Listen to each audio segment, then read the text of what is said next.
சகோதரர்களுக்கும் அருட்சகோதரிகளுக்கும் இங்கு வந்திருக்கும் அனைத்து முதியோர்களுக்கும் இளையவர்களுக்கும் குழந்தைகளுக்கும் அனைவருக்கும் கிறிஸ்துமஸ் காலத்தின் வாழ்த்துக்களை தெரிவித்து உங்களை இந்த அருமையான நிகழ்ச்சிக்கு நான்காவது குருவாக இந்த பங்கில் உதித்திருக்கும் அருட்தந்தை அமிர்தராஜ் அவர்களுக்கு வரவேற்று நான் அவரை மாற்றிக்கொடுத்துகின்றேன். நான் குருவாகும் பொழுது 54வது ஆண்டே நான் இருக்கிறேன். 54 ஆண்டுகளுக்கு முன்பாக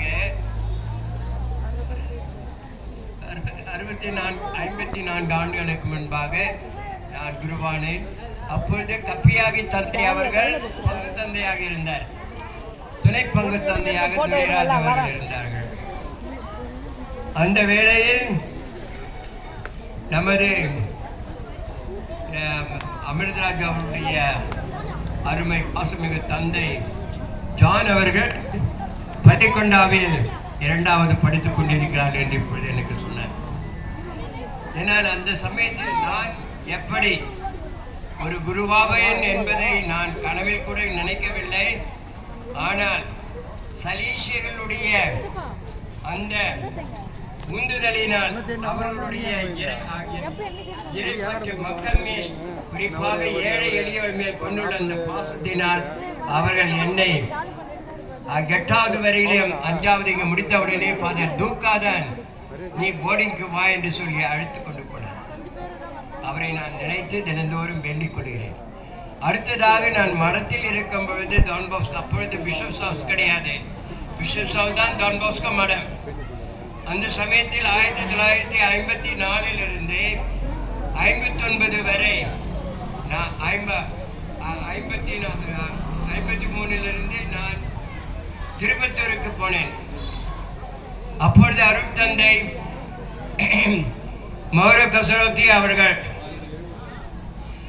ஃபாதர் சுவேனா இந்த 2 இல்லங்களையும், காட்பாடியில் இருக்கும் டான் பாஸ்கோ இல்லத்தையும் புனித சூசியப்பர் இல்லத்தையும் கட்டி எழுப்பியவர் அவர்தான். நான் 8வது முடித்த உடனே என்ன கேட்டார், நீ என்னவாக போகிறாய்? சாமியாராக போற? யாரை போல? டயசன் பிரீஸ்ட் ஆர் சலீஷியன் பிரீஸ்ட்? நான் உடனே சொல்லி சாமி உங்களை போல ஆகணும்னு சொன்னேன். அவ்வளோதான். உடனே அவர் என்னை திருப்பத்தூர் மடத்தில் கொண்டு போய் சேர்த்தார். இறைவனுடைய சித்தத்தினால் 1959ஆம் ஆண்டு நான் திருவார்த்தைகளை கொடுத்து 68ஆம் ஆண்டு குருப்பட்டம் பெற்றேன். அந்த சமயத்தில் இறைவனுடைய அருள், அந்த நேரத்தில் நான் நினைக்கக்கூடாது. ஆனால் இன்று நான் மிகவும் மகிழ்ச்சி அடைகிறேன்.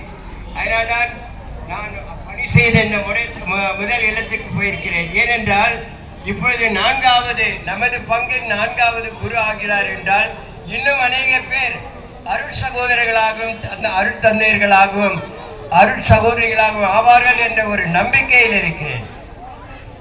ஆனால் நாம் அனைவரும் இறைவனுடைய பிரசன்னத்தில் வாழ்ந்து அன்பிலும் அருளிலும் தாழ்மையிலும் பொறுமையிலும் கீழ்ப்படிதலிலும் நம்பிக்கையிலும் உறுதியான நம்பிக்கையிலும் வாழ வேண்டும் என்று நாம் வேண்டுவோம். மீண்டும் ஒரு முறை நம்முடைய அருட்தந்தை அமிர்தராஜ் அவர்கள் தங்களுடைய பணியை தொடங்கி வேலையிலிருந்து இறைவனும் சகாய அன்னையும் அவரோடு இருந்து வழிநடத்தி உத்தம குருவாக ஆக்க வேண்டும் என்று நாம் அனைவரும் அவரை வாழ்த்துகிறோம். அவருடைய பணி சிறக்க வேண்டும் என்று வாழ்த்துகிறோம், ஜெபிக்கிறோம்.